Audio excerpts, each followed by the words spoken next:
Chapter 8. Are you okay? You were unconscious for 2 whole days. Dog-Yun exclaimed. He examined Suho's complexion as he sat on the bed, and in that moment, their eyes met. I'm sorry. I'm really sorry for running away on my own. The teaching assistant abruptly started apologizing. In all fairness, there was not much an E-rank hunter could do in such a situation. Their physical abilities were similar to ordinary people, which is why they hardly fought even in dungeons. When Dog-Yun awakened as an E-rank hunter, the first rule of thumb he learned was to run away at full speed if he came across a magic beast. However, Suho, an ordinary civilian, had exceeded expectations and was exceptionally heroic. It was such a dangerous place, and he continued to save people until he fainted. His heroism stood in stark contrast to his own, which made Dog-Yun feel incredibly insignificant and humiliated for the first time in his life. But none of that seemed to bother Suho,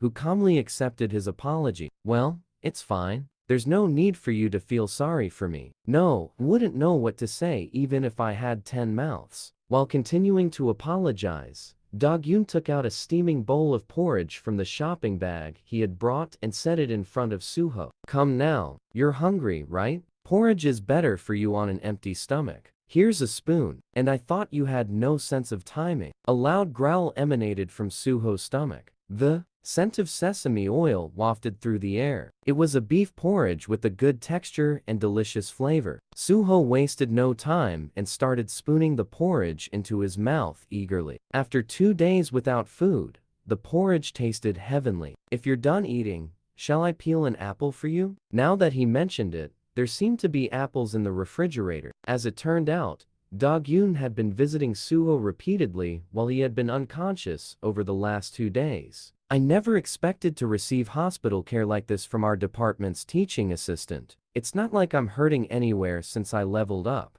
As he thought about the possibility of extending his stay at the hospital, Dog-Yun handed over an apple slice and asked him a question. Those people who were leaving the room a little while ago were from the association, right? Why were they here? They came to measure my mana. Oh, did they measure it? Have you really awakened? The teaching assistant's eyes widened. How much mana do you have? You survived in a D-ranked dungeon, so at least I'm an E rank. Huh? Really? Dog-Yun's eyes widened even bigger. Suho unfolded the mana test result sheet that the association staff had left behind a moment ago. Oh, what's this? Are you really E rank? With a mana score of 46, your mana is on the lower side, even among E ranks. What's the matter? Why are you disappointed? What were you expecting? Wow, seriously, were you trying to flatter me just in case I awakened as a super impressive hunter? No wonder you've been so nice to me, Suho admonished. That's not it. Would you have fainted in that dangerous place if you were an extraordinary hunter to begin with? I thought you were at most a D rank. See, I had my suspicions. Feeling misunderstood,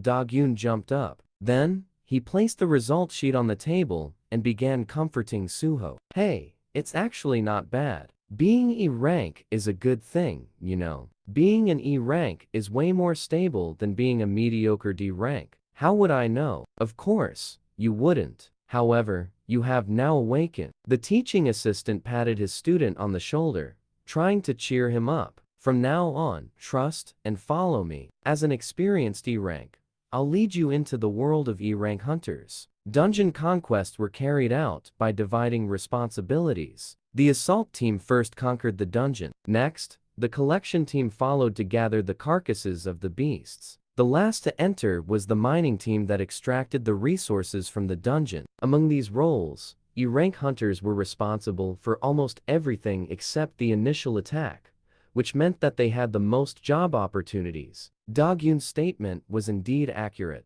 D-rank hunters were the weakest among the hunters qualified to join the assault team. In a way, it was a position most exposed to danger. On the other hand, E-rank hunters were completely excluded from combat forces, which allowed them to work in safe environments, doing manual labor and earning a steady income, making it quite favorable. Of course, there are some of us who take the risk and volunteer for combat forces because they need urgent funds, but it's not common. The hospital bills can be even higher unless you have a close friend who is a healer. Dog-Yoon's explanation was keenly absorbed by Suho as the two eventually arrived at the Hanguk University Art Gallery. Admittedly, it was a surprise since he had only been out of the hospital for a day. Somehow, I didn't expect to come here again. Suho looked at the heavily damaged art gallery and thought, all because of Baru. His purpose for the visit was to become a miner. Except for the Shadow Dungeon, this was Suho's first real dungeon, so he decided to accept Dog-Yoon's offer to help without hesitation. Oh, by the way, the school has switched to online classes until the dungeon is completely cleared. Since you've become a hunter, you're obviously taking a leave of absence, right? That's the plan. The exhibition is finished, and this semester is pretty much over anyway. Okay, I'll stop by the assistant's office later to submit your hunter leave application. Now, shall we begin? Dog-Yoon looked at Suho with enthusiasm, his eyes shining brightly. He had the authority of a seasoned hunter in his eyes. Today, I'll thoroughly guide you on the life of a wise E-rank hunter. First, let me explain what a miner does. You're getting so worked up over nothing. At that moment, Biru suddenly emerged from Suho's shadow. What is that? Startled, Dog-Yoon jumped and stumbled backward. A magic beast. Biru looked down at the teaching assistant with a contemptuous gaze and muttered, "Tsk, you're easily frightened. Young monarch, I understand what a hunter is far better than this one. You'd better learn from me." The ant flew towards Suho, extending his short arms wide. A hunter is a born hunter, killing and dominating the enemy, capturing and devouring them. That is the true essence of a hunter. So, please, kill and kill again, harnessing all that power. Wait, what are you doing? Suho reached out and grabbed Baru, just like a baseball. Why did you suddenly come out? My apologies, but I sensed a dungeon's energy nearby. Right now, my young lord, you're as weak as a helpless ant, so I must stay close to protect you and provide reassurance. Biru's body stretched smoothly and slipped out of Suho's hand. The pocket-sized magic beast then perched on Suho's shoulder and began to scan the surroundings with a rather stern expression in his eyes. However, Suho was determined not to be fooled by the monster. He talks big like this, but when it comes to fighting, he'll probably just yap from the sidelines. A moment later, Dog-Yoon, who had belatedly snapped out of his initial surprise, cautiously pointed at Baru and asked, "Suho, is by any chance a summoned creature?" "No," Baru responded firmly instead. Strictly speaking, the Ant King wasn't Suho's summon, but his father's. If you're not a summon, wise creature, then what are you? Already at a disadvantage in the initial exchange, Dog-Yoon involuntarily started speaking formally. Biru's eyes flashed intensely. "I'm his nurse ant." Nurse ant? Dog-Yoon tilted his head. Correct. By human standards, something like an uncle? Well, there were times like that. What is he saying? Suho couldn't understand Baru, who was gazing fondly at him with a wistful expression. The teaching assistant ignored the ant and asked Suho directly, "Did you awaken as a summoner hunter?" "Well, yes, I think so." Interesting. I've never seen an E-rank summoner before," Dog-Yoon revealed. He hesitated to speak any further since everyone knew how undesirable summoners were. To make matters worse, Suho was an E-rank hunter with summoning skills. It seemed like he was staring at the bottom of the barrel. Dog-Yoon turned his attention to Baru, who stood on Suho's shoulder. He was startled when the small creature suddenly popped out just moments ago, but now, he found him to be delicate, even cute. What use could this summon possibly have? That gaze is rather disrespectful. Should I pluck your eyes out? Baru replied. Dog-Yoon cast a silent glance toward the ant. It seemed like the creature possessed quick awareness, and since he could engage in conversation, he thought he might be unexpectedly useful, and decided to keep a closer eye on him. Anyway, there are many E-rank hunters without skills, so you're quite lucky. By the way, I have the running skill. I see. That's why you ran away so well. Suho's innocent words hurt Dog-Yoon. They hurt even more because it was true. Suho followed his teaching assistant's advice and became a miner. All right, let's work hard again today. The mining team was made up of E-rank hunters, in an atmosphere similar to that of a construction site. Hey,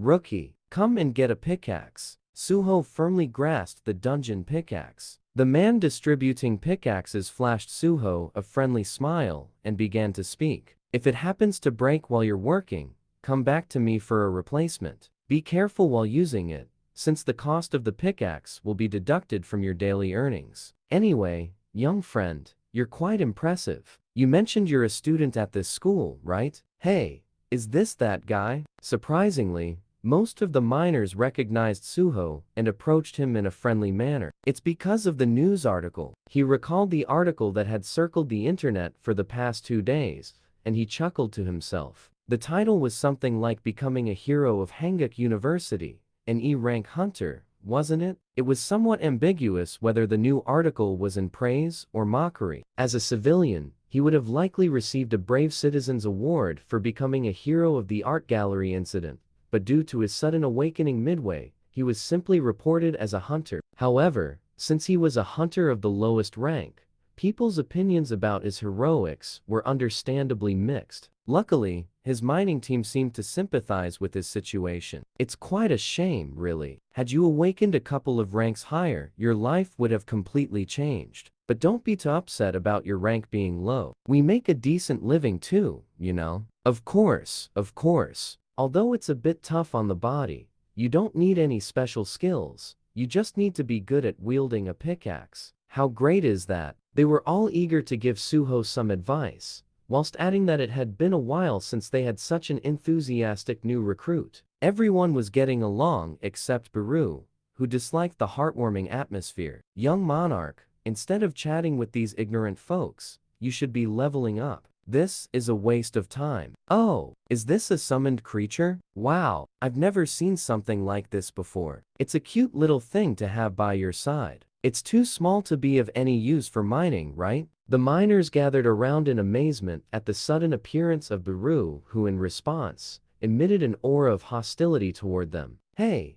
don't come near him, you unmannered rock collectors. The young monarch is a fragile being, and a simple push might lead to his demise. My lord, don't worry, I shall protect you. Suho wondered whether the ant was being overprotective or overly affectionate. This summoned sure is dependable. Okay, let's go do some work. After sharing a playful laugh at the expense of Baru, the miners picked up their pickaxes and scattered to do their work. As Suho watched them go, an idea suddenly crossed his mind. Baru, yes, if you give the order, I will cut the throats of these disrespectful scoundrels. Don't do that. What is your command then? Retrieve some goblin corpses from the shadow dungeon.